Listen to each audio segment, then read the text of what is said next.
Princes reunited to remember their mother. On what would have been Diana's 60th birthday, William and Harry stood together to unveil a statue in her honour. I paid the greatest heed to both princes and what they had to say, and in many ways it was a collaborative effort. Also tonight, the beginning of the end for Furlough as the scheme starts to wind down. Where does it leave business? Catching up with Cosby. Mr. Cosby, you must be delighted. All smiles from the freed comedian despite the anger of his accusers. And television, it's often said that you shouldn't work with animals. But isn't there also a saying that rules are meant to be broken? a little dose of heaven for dog lovers. Golden Retriever therapy.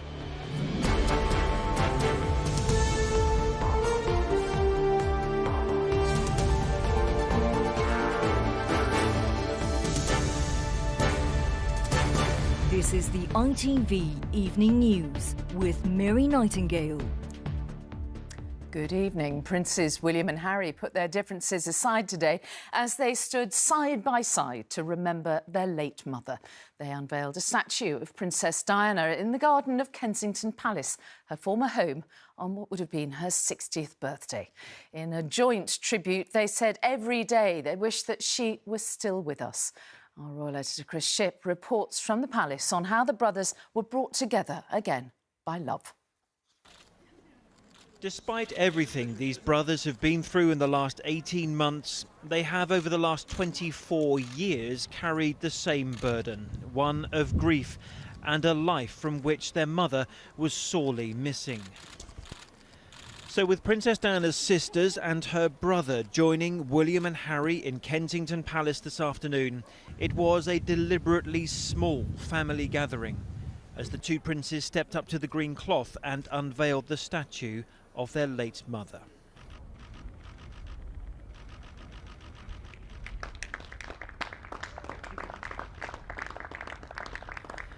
Diana has been memorialised here with 3 children, not any child in particular, but children of no nationality to symbolise the generational impact of the work she once did, and said the sculptor, so that the princess would not be standing here alone.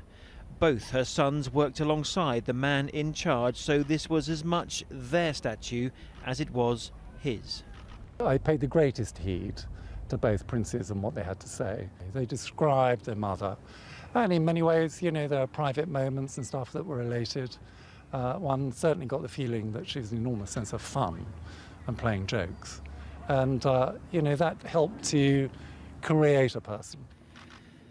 There were no speeches this afternoon, but in a rare joint statement after they'd left, William and Harry said of their late mother, "Every day we wish she was still with us." Diana was 36 when she died. Today she would have been 60, and there is a gardener still working here who remembers how much she loved the sunken garden where her statue now rests. The princess would come skipping down those steps behind me. Tell me about that moment, you know, you presenting this place to those 2 boys. I know that they absolutely loved it, and it was there's no better compliment, I don't think, for a gardener sometimes when you get that kind of feedback. It was very powerful. William and Harry said today they wanted this statue to be forever a symbol of their mother's life and legacy. This would not have been an easy day for anyone here, but Diana's family, and indeed the nation, does now have a place to come and to reflect on the impact she had. So, Chris, you've been inside, you've seen the garden, you've seen what happened today. Do you think this will lead to a reconciliation between the princes?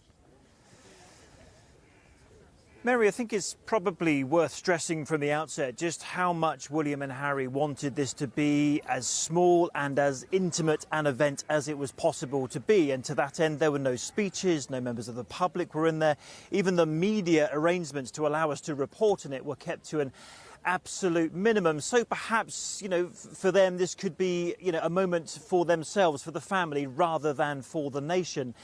As for where it leaves their relationship, you know, there's no secret that they've had a falling out. The last time they were together in public was at Prince Philip's funeral, and there was no reconciliation after that. But given what they've just experienced today, perhaps there will be this might be a trigger, perhaps a moment for them to work out what's gone wrong. Now, look, I've been inside that sunken garden this afternoon. It's a very peaceful, very tranquil place, given it's in the middle of one of the busiest royal parks in London, and people will be able to see that statue for themselves when it opens tomorrow. OK, Chris Shipp at Kensington Palace, thank you. Workers and businesses have been expressing their fears for the future as the government furlough scheme starts to wind down for good.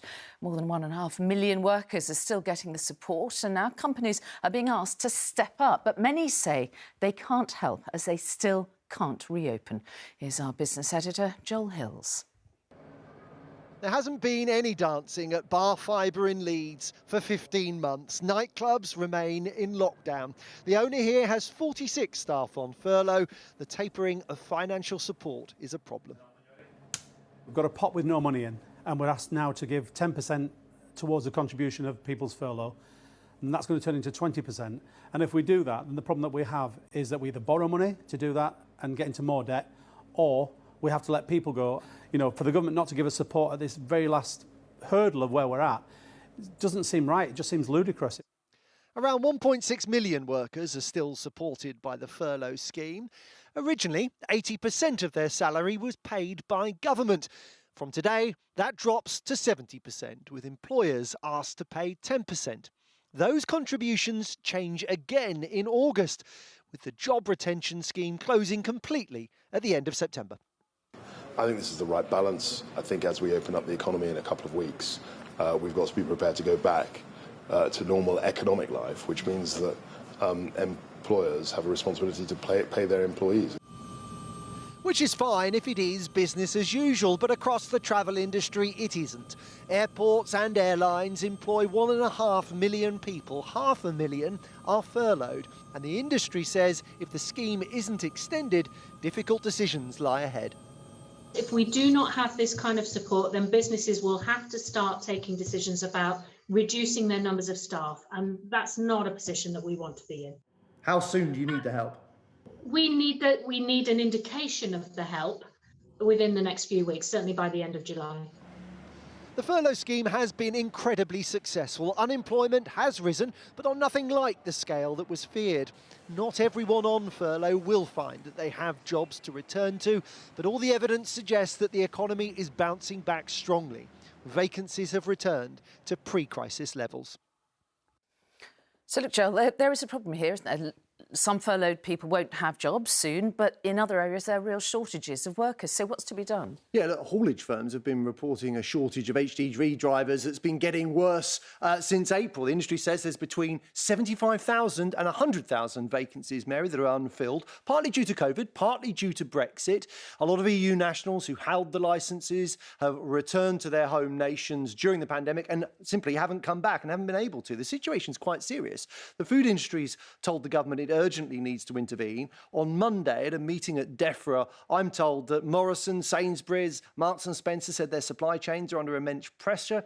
Asda's head of logistics said the supermarket is just about keeping its head above water, but any increase in demand over the summer would lead to disruption to food supplies. Wholesalers warns that deliveries to school caterers are being missed, that schools will struggle to reopen after the holidays. They won't be able to feed their children, says the Federation of Wholesale Distributors. The National Farmers Union says its members are having to dump fresh produce, that there's evidence that livestock is getting stranded on farms and there will be welfare animal issues unless the shortage of lorry drivers is dealt with. The government spokesman says he's working with the industry to resolve this. Most of the solutions are likely to have to be driven by industry, though.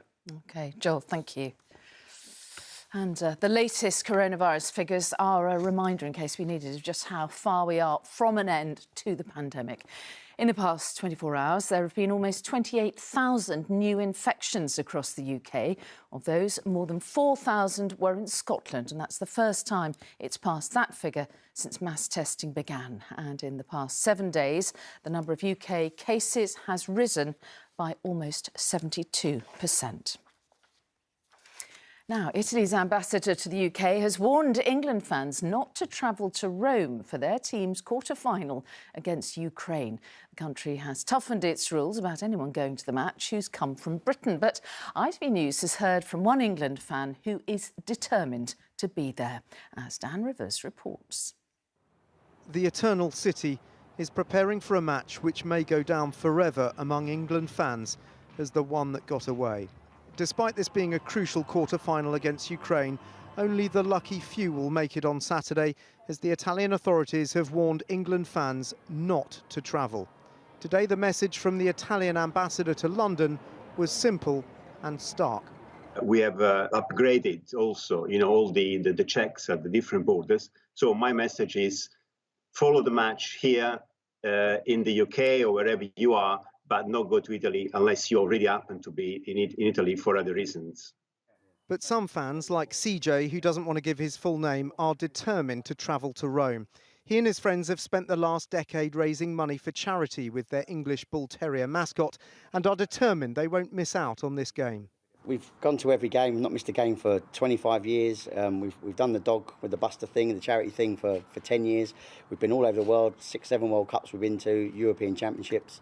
And I don't see why we should miss it when there are loopholes and there's ways of getting there. We're not going to break any laws, obviously, but if there's a way we can get there, we will.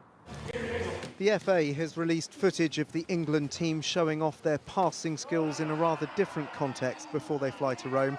The potential lack of England fans apparently is not a worry. We've got to create our own atmosphere then come Saturday in Rome, which we're capable of doing. But the fans were tremendous the other night and throughout the group stages as well. So I think that gives us added motivation for the game Saturday to come back to a semi-final with 60,000 fans. The small minority who ignore advice not to travel will face quarantine on return, meaning they would miss a potential England semi-final at Wembley on Wednesday. Quite a price to pay if England win in Rome. Dan Rivers, ITV News. Still to come on the ITV Evening News, the number of cats sick with a rare illness climbs, and Cosby's accusers and their anger after he is freed. Those stories and more after the break. Join me then.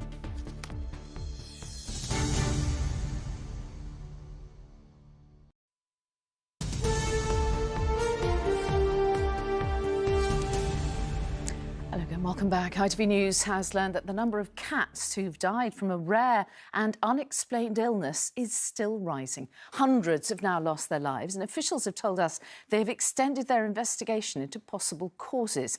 Now, there's already been a precautionary recall of some cat foods, and one of the UK's main veterinary organisations has described the illness as heartbreaking. Our consumer editor, Chris Choi, reports.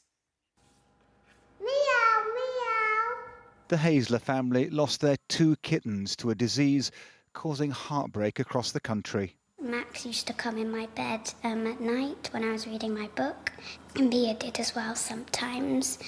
I came back from school when Mia died and Mummy was crying, so I asked Mummy, and then I just screamed and cried a lot. There are loads of cases coming out every day where people are going through what we went through a month ago, and it's just heartbreaking. Today's new data reveals 443 cats with pancytopenia, 284 sadly died. Although no connection is confirmed, there's a precautionary and voluntary recall of several dry cat foods, including some Applause and AVA products and some of the by Sainsbury's hyperallergenic range. A full list is on our website. At the Queen Mother Hospital for Animals, they've treated 31 cases, including this young kitten. This is Sonny, and I'm really pleased to say that he's doing well. He is now stable, but still on the critical list. This is a ruthless feline illness. It's really hard to treat, and it has a really heartbreaking death rate.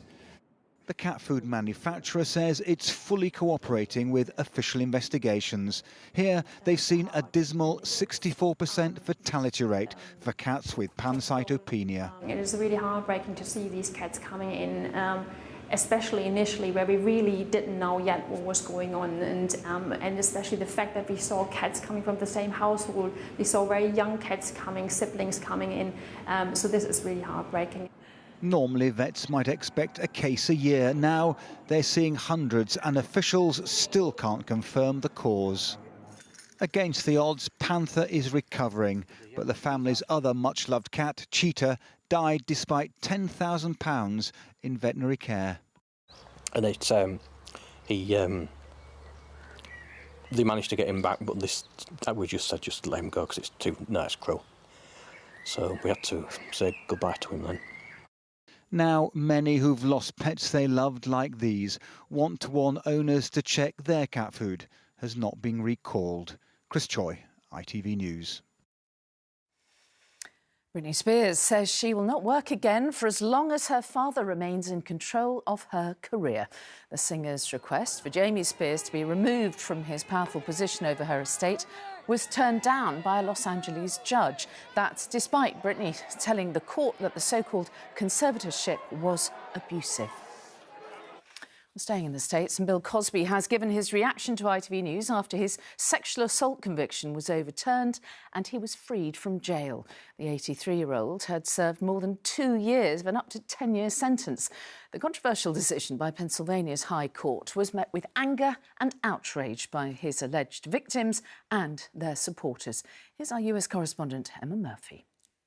He's on the phone, but I just tell him to wave. And yesterday, he was prisoner 7687. Tell him Mr. Cosby's orders. Today, he was giving orders on the phone. That's him. Now, Bill Cosby is a free man, a legal technicality bringing a 10-year prison sentence to an end. Mr. Cosby, don't say anything. Just wave at the British audience. Yeah, they're on the phone. They're watching you now. The British audience. Cosby, Mr. Cosby, you must be delighted. Thank you. How are you feeling today? He's gone. He just waved at you. The 83-year-old was released from prison after judges ruled a promise by one prosecutor not to charge him had greater legal standing than a successful prosecution by another. We love you, Mr. Cosby! Cosby had been found guilty of drugging and sexually assaulting a woman. More than 50 others had spoken of similar experiences. His team deny he got off on a technicality. The Constitution wasn't drafted as a technicality. One's due process is not a technicality. He was vindicated and his conviction was vacated. They can never charge or bring forth charges ever again against him. Victoria Valentino was one of the women who claimed to have been assaulted by Mr. Cosby. We've been thrown under the bus by a legal glitch. They talk about his constitutional right and his rights. What about our rights? Bill Cosby's case has challenged the rule of law in the United States.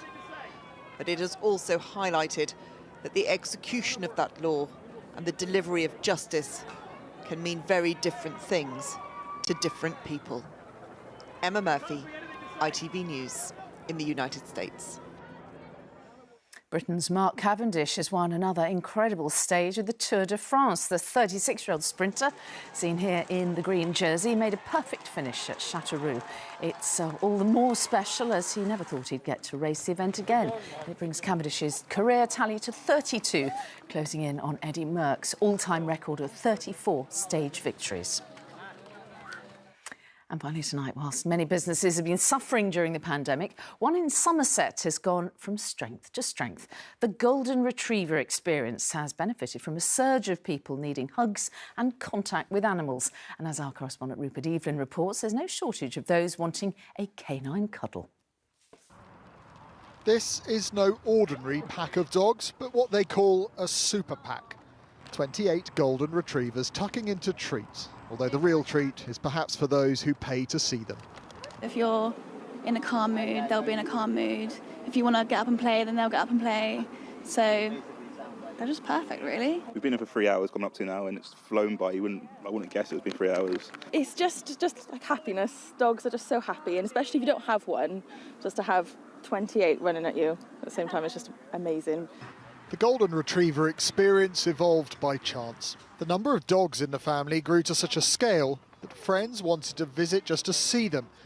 At this point, Lauren St James and her father knew they were onto something special. We get a lot of birthday, anniversary, Mother's Day, but then we also get therapy sessions like for people with Asperger's, autism, PTSD. They find it really relaxing to just come, cuddle some dogs. They don't have to make a conversation, they just kind of give love and they get love back. The success stretches far beyond Somerset.